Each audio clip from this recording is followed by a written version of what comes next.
Pe 10 noiembrie 2014, la ora 12 și 32 de secunde după amiaza, un copil din familia Ache, având domiciliu într-un sat din Africa, capabil să privească norii și să descopere în ei iepurași, căprioare, furnici, albine, care trăiesc în deplină armonie într-un loc îmbogățit de verdeață, moare. În acea secundă, în jur de 22.365.413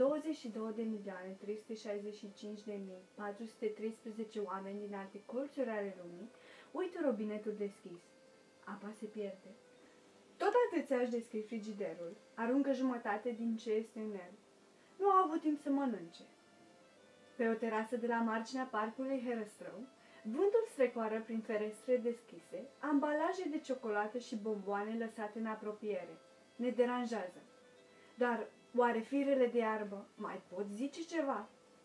Aproximativ 2000 de automobile noi produce Europa în acest moment. Piața este suprasaturată de mașini. Noi nu știm ce mai înseamnă un aer curat. În România avem pe puțin 20 de parcuri naționale și naturale, 927 de arii de protecție, peste 12.000 de peșteri, circa 3.450 de lacuri. Câți dintre noi știu un sfert dintre ele?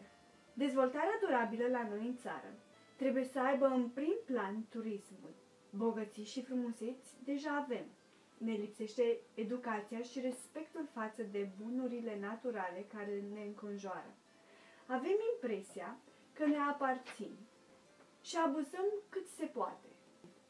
Dacă continuăm cu lăcomia, noi, cei din viitor, vom fi mai săraci decât acel copil care a murit de sete, foame și un aer infectat.